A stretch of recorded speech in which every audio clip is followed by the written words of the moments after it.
You and I have so many things in common, and we'll get to some of the disagreements in a bit.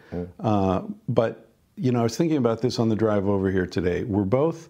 I heard you say on Rogan's podcast that you don't consider yourself a scientist. So when people accuse you of pseudoscience, you're like, well, that sort of misses, because I'm not claiming to be a scientist. I'm a journalist. I'm reporting.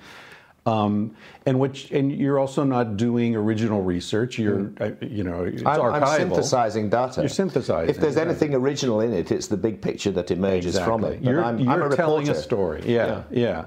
Which is what we did in Sex at Dawn. All that research was out there, bonobos and the testicles of this, all that kind of stuff. It was all out there.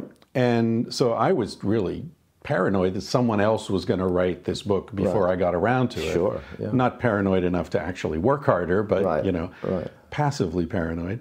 And I get the same sort of criticisms that you get, I think, where people, insiders, saying, who the hell are you? Yeah. What graduate school did you go to? How come I've never, And what they don't get is that if I had gone through the same programs they've gone through, or if you had, you would have lost the objectivity to tell the story you're telling. Exactly. The only reason you or I are in a position to tell stories like this is because we are on the outside. Right. That's the virtue that we bring to this kind of scientific issue.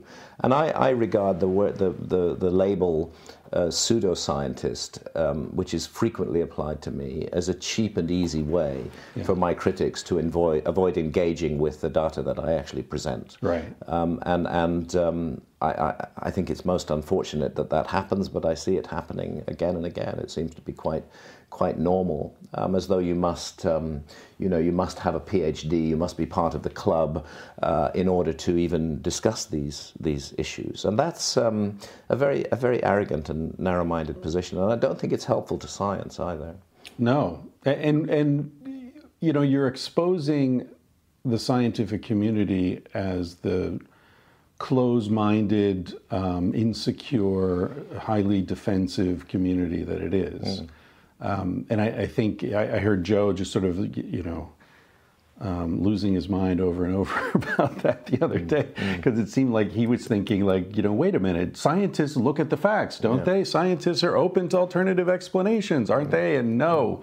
Actually, there are some who are. Sure there are. But and in the broad scheme of things, over a substantial period of time, that is what science does. Right. Science does get rid eventually of old bad ideas and old bad scientists and start to embrace new ideas. But it can take a long time for that to happen.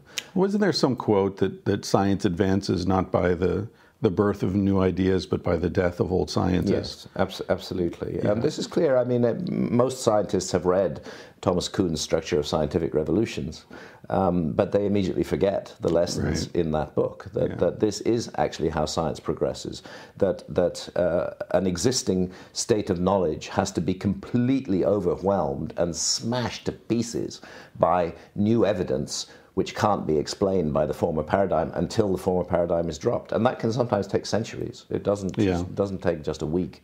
I think things are moving faster in the modern world with the internet. It's changing a lot. Yeah, thanks to things like podcasts. And you're right. Yeah. The unfiltered access to your readers and to other people with open minds.